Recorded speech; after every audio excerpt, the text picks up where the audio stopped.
오늘 함께 보실 말씀은 창세기 41장 37절에서 57절 말씀입니다.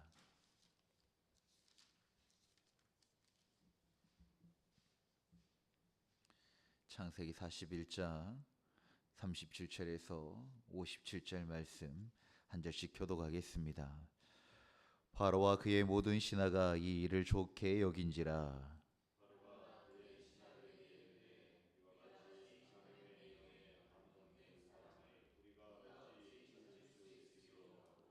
요셉에게 이르되 하나님이 이 모든 것을 내게 보이셨으니 너와 같이 명철하고 지혜 있는 자가 없도다.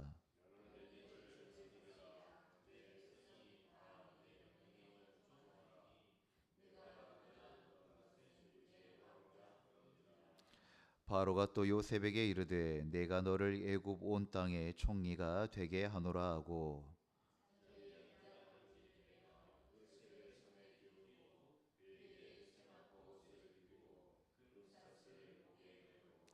자기에게 있는 버금수레에 그를 태우매 무리가 그의 앞에서 소리 지르기를 엎드리라 하더라. 바로가 그에게 애굽 전국을 총리로 다스리게 하였더라.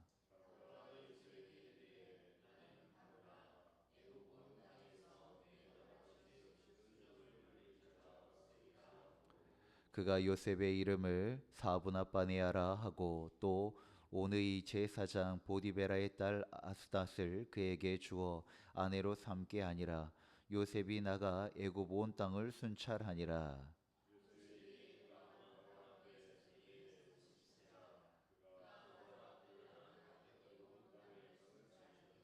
일곱 해의 풍년에 토지 소출이 심히 많은지라.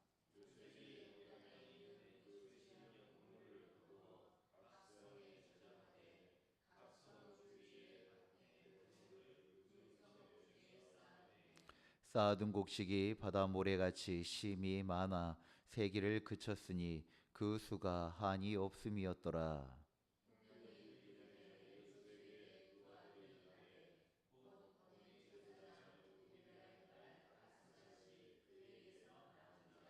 요셉의 그의 장남의 이름을 므낫세라 하였으니 하나님이 내게 내 모든 고난과 내 아버지의 온 집의 일을 잊어버리게 하셨다 하미요.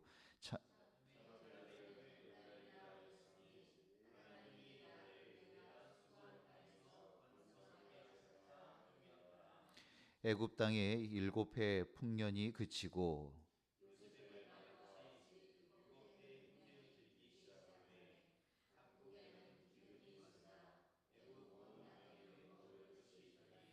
애굽 온 땅에 굶주림에 백성이 바로에게 부르짖어 양식을 구하는지라.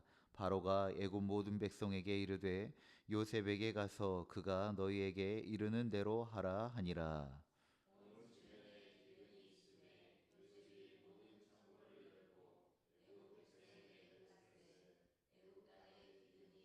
함께요. 각국 백성도 양식을 사려고 애굽으로 돌아와 요셉에게 이르렀으니 기근이 온 세상에 심함이었더라. 아멘.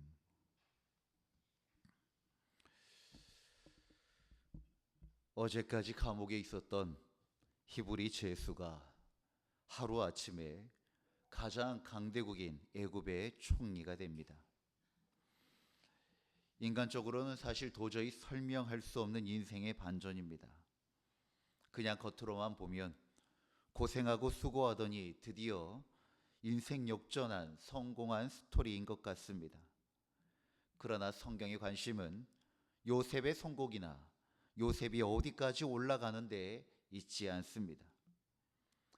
하나님께서 왜 요셉을 그 자리에 세우셨는가가 성경의 핵심이고 우리를 향한 메시지입니다. 오늘 본문을 자세히 보면 하나님께서 한 사람을 높이시는 방식과 높임받은 사람이 어떻게 살아야 하는지에 대하여 매우 분명하게 나타나고 있습니다. 오늘 이 새벽 하나님은 어떤 사람을 사용하시는지, 그리고 하나님이 높이시는 사람은 무엇으로 살아가는지에 대하여 함께 말씀을 나누고자 합니다. 하나님은 능력을 보시지 않습니다. 하나님의 영에 감동된 사람을 세우십니다. 본문 38절에 보면 바로가 놀라운 말을 합니다. 이와 같이 하나님의 영에 감동된 사람을 우리가 어찌 찾을 수 있으리요? 라고 이야기를 합니다.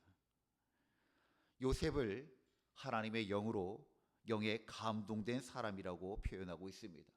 꿈꾸는 사람, 대단한 사람, 능력 있는 사람, 꿈을 잘 해몽하는 사람이 아니라 하나님의 영에 감동된 사람이라고 이야기를 하는데, 더 놀라운 사실은 이 말을 누가 하고 있습니까?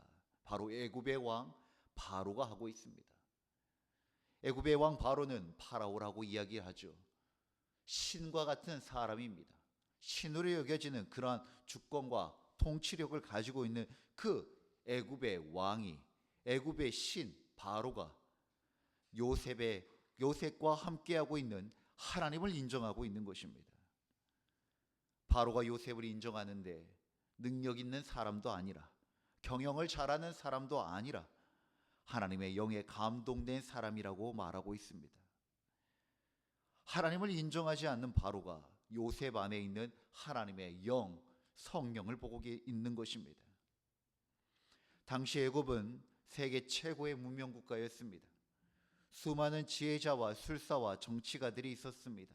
그러나 바로는 그들 가운데서 느끼지 못했던 어떤 영적인 권위를 요셉에게서 느끼고 본 것입니다. 왜 그랬습니까? 요셉은 단순히 문제를 분석하는 것이 아니었기 때문입니다. 그는 철저히 하나님께서 주신 그 말씀과 그 계시에 따라 그는 이야기하였고 행동했기 때문입니다. 세상 사람들은 현상만 봅니다.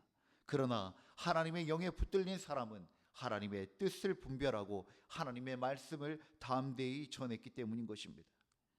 사랑하는 성도 여러분, 오늘 시대도 마찬가지입니다. 세상은 스펙 있는 사람을 찾고 능력 있는 사람을 찾고 말 잘하는 사람을 찾습니다. 그러나 하나님은 먼저 하나님의 영에 붙들린 사람을 찾으신다는 것입니다. 왜냐하면 능력은 사람을 움직일 수 있지만 하나님의 영은 시대를 살리기 때문입니다. 요셉은 감옥에 있었지만 하나님의 영에 붙들려 있었습니다.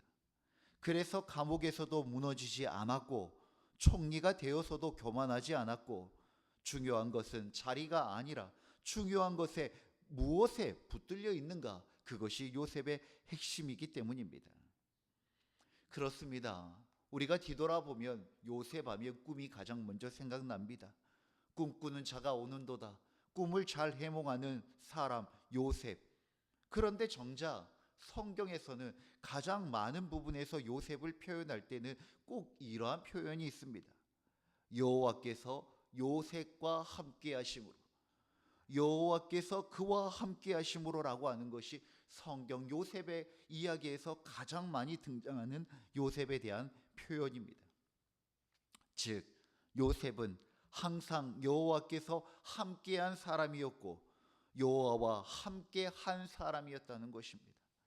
요셉은 어떤 상황, 어떤 순간, 내가 어떠한 자리에 있든지 하나님께 붙들리는 자였다는 것입니다. 사랑하는 성도 여러분, 하나님께 붙들린 사람 되시길 바랍니다. 이게 구속이 아닙니다. 누군가가 나를 붙들고 있으면 답답하고 구속된 것 같이 그런 것이 아니라, 우리 여호와 하나님께 붙들린 자는 어떤 순간에든지 하나님께서 함께 하시는 그 능력과 지혜를 통하여 하나님의 뜻이 나타나야지고 하나님께 영광 돌리는 삶을 살 수 있다는 것입니다. 성경이 말하는 요셉은 하나님께 붙들린 사람, 여호와께서 함께하는 사람이었다는 것입니다. 오늘 우리도 이 은혜를 사모하는 마음이 있기를 간절히 소망합니다.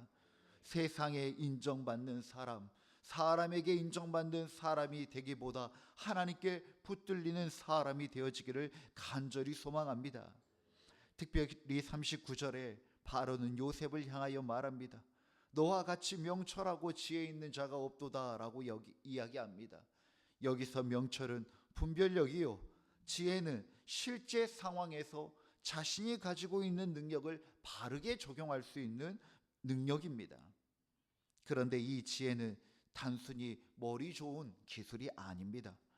하나님과 동행하는 사람에게서 나오는 지혜, 말씀을 통해서 나오는 지혜입니다.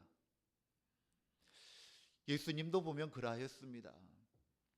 예수님께서 곳곳마다 하나님의 나라의 복음을 전할 때 어떨 때는 사람이 있는 무리로 들어가실 때가 있었고, 또 어떨 때는 그 무리를 떠나가실 때도 있었습니다. 그런데 그때마다 예수님은 항상 어디에 머물렀는가? 먼저 하나님 앞에 나아갔다는 것입니다.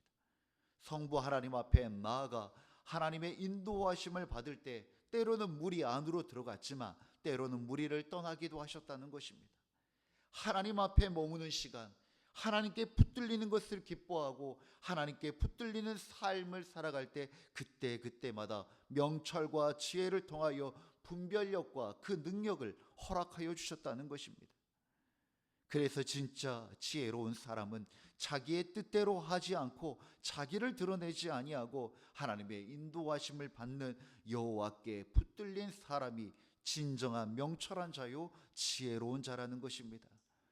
이 시대에 요셉이 되어지길 원합니다. 꿈을 잘 꿨더니 총리가 됐다라고 하는 것이 요셉의 이야기가 아니라 여호와께서 그와 함께 하심으로 하나님의 뜻을 나타내는 그러한 이 시대의 요셉이 되어지기를 주의 이름으로 축원드립니다. 본문 41절 이후에 보면 요셉은 정말 예굽의 총리가 되어집니다. 바로 이어서 그 위에 어떠한 권력자도 있지 않습니다. 바로의 인장 반지를 받습니다. 세마포 옷을 입습니다. 바로와 함께 거의 동일한 권위와 주권이, 통치력이 허락되어진 것입니다. 금 사슬을 목에 겁니다. 세상의 영광도 함께 받았다는 것입니다. 버금 수레를 탑니다. 모든 이들이 요셉을 인정하게 되어집니다. 당시 최고의 권세와 영광을 의미하는 것입니다. 그러나 중요한 것은 이 요셉이 이 권력을, 이 권위를 어떻게 사용하는가에 있습니다. 세상 권력은 대부분 자기 욕망을 위하여 사용되어집니다. 나 이런 사람이라고, 이런 왕관 썼다고, 이런 금사슬 꼈다고, 이런 돈 벌었다고, 이런 자리에 놓였다고 다 자기 영광과 자기 욕망을 위하여 세상 권력을 사용합니다. 그러나 요셉은 왜 나에게 이 권력과 힘이 주어졌는지 그 이유를 잊지 않았다는 것입니다. 요셉은 그 권력을 저장하고 보존하고 구원을 위하여 사용합니다. 48절에 각 성에 저장하되 49절에 곡식이 바다 모래같이 심이 많다라고 이야기합니다. 요셉은 풍년의 시기에 자신을 위하여 사치하지 않았다는 것입니다. 창고를 만들고 그 풍성한 것들을 창고에 채워넣습니다. 왜입니까? 그는 다가올 7년의 흉년을 알고 있었기 때문입니다. 그것은 그냥 미래를 점쳤던 것이 아니라 하나님께서 그때를 위하여 그 시간을 잘 이겨내기 위하여 주신 지혜와 하나님의 인도하심이 있었기 때문입니다. 여기서 우리는 중요한 영적 원리를 발견합니다. 하나님이 높이시는 사람은 바로 오늘 순간을 살아가는 것이 아니라 미래를 준비하고 다음 세대를 준비하는 사람입니다. 나 때의 신앙을 끝내는 것이 아니라 다음 세대에 진정한 신앙을 흘려보내고 풍성한 하나님의 나라를 경영하고 또 살아내기 위하여서 기꺼이 흘려보내는 그 하나님의 영적인 순환 구조를 이해하는 사람이라는 것입니다. 요셉은 풍년의 7년만 보지 않았습니다. 오늘만 보지 않았다는 것입니다. 눈앞의 풍요에 취하지 아니하였고 장차 올 기근 속에서 어떻게 사람을 살릴지 저장하였고 그리고 또 보존하였고 결국 구원의 길, 그 구원의 역사에 쓰임받는 사람이 되었다는 것입니다. 사랑하는 성도 여러분, 우리도 하나님께 무엇을 맡겨받았는지 질문해야 합니다. 나에게 왜 이 자리를 허락하셨고 왜 이것을 주셨고 왜 이 길로 인도하는지 하나님께서 주신 그 이유를 잊지 않아야 한다는 것입니다. 이 물질을 어디다 사용할 것인지, 이 건강을 무엇에 사용할 것인지, 이 영향력을 누구를 위하여 사용할 것인지 하나님은 자기 욕망을 채우는 사람에게 맡기지 아니하십니다. 사람을 살리는 사람에게 하나님은 그 권위와 권력을 맡기십니다. 그리고 본문 후반부에 더욱 놀라운 말씀이 있습니다. 54절에 각국에도 기근이 있었던 것입니다.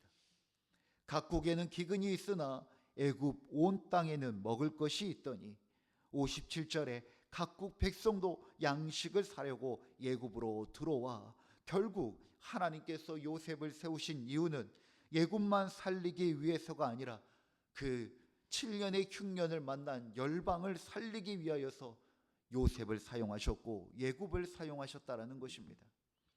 하나님이 한 사람을 높이실 때는 더 큰, 더 넓은 목적이 있습니다. 진짜 하나님의 사람은 내가 얼마나 높아졌는가 보다 나를 통하여 얼마나 많은 사람을 살리는가, 그것을 생각하고 그것을 바라는 것입니다. 사랑하는 성도 여러분, 우리의 삶에 그 하나님께서 부여하신 목적과 의미를 잃지 않고 살아가는 우리 한 사람 한 사람, 또 그 인생 되어지기를 간절히 소망합니다. 이처럼 요셉은 여호와께 붙들린 사람이었습니다. 그러다 보니 이제 요셉도 그 성공 속에서도 자기 영광에 빠지지 아니하고 하나님을 잃지 아니하고 하나님께 영광을 돌립니다. 그것이 어떻게 등장하는가? 바로 두 아들의 이름을 통하여서 나타납니다. 요셉은 두 아들의 이름을 짓습니다. 한 사람은 장자는 므낫세요, 그리고 차자는 에브라임입니다. 이 이름은 단순한 이름이 아니라 요셉의 신앙 고백입니다.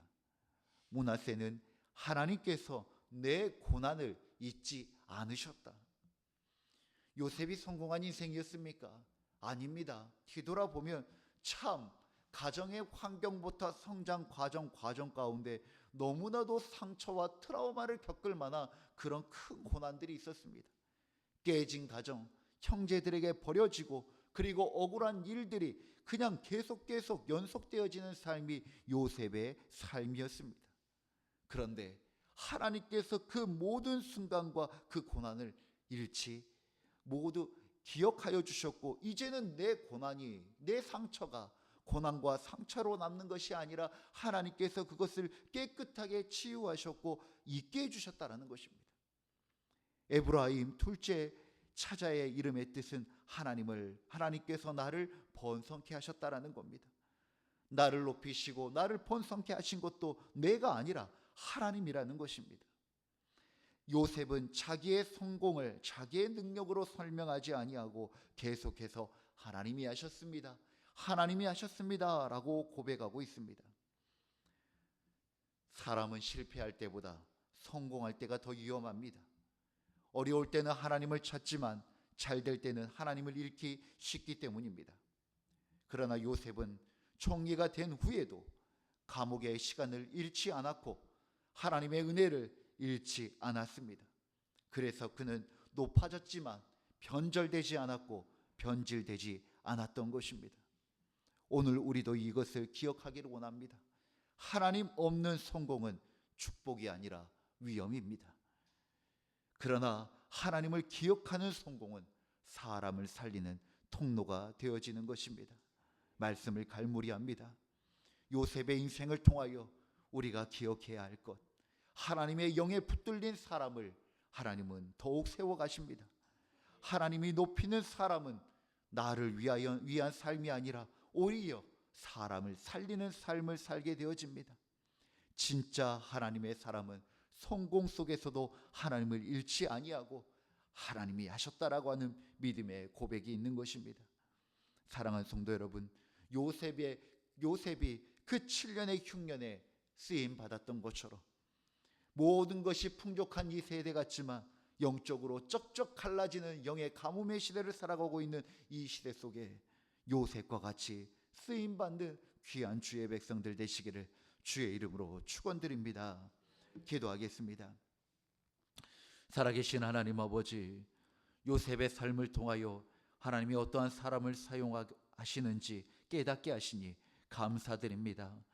세상의 능력만 추구하는 사람이 아니라 하나님의 영에 붙들린 사람이 되게 하여 주옵소서. 우리에게 맡기신 자리와 물질과 영향력을 내 욕심과 내 욕망과 자리를 위하여 사용하는 것이 아니라 사람을 살리는 일에 사용되게 하시고, 높아지면 높아질수록 더욱더 겸손하고 낮아져 하나님을 기억하는 그 겸손의 믿음을 허락하여 주시옵소서. 오늘 하루도 우리의 삶을 통하여 누군가는 살아내고 그리고 또 누군가를 살려내는 그러한 하나님의 뜻이 나타나지는 복된 하루가 되어지기를 간절히 소망하오며 우리 주 예수 그리스도의 이름으로 기도드립니다. 아멘. 주님이 가르치신 기도로 예배를 마치겠습니다. 하늘에 계신 우리 아버지, 아버지의 이름을 거룩하게 하시며 아버지의 나라가 오게 하시며 아버지의 뜻이 하늘에서와 같이 땅에서도 이루어지게 하소서. 오늘 우리에게 일용할 양식을 주시고 우리가 우리에게 잘못한 사람을 용서하여 준 것 같이 우리 죄를 용서하여 주시고 우리를 시험에 빠지지 않게 하시고 악에서 구하소서. 나라와 권능과 영광이 영원히 아버지의 것입니다. 아멘. 우리의 기도를 주님께 올려드립시다.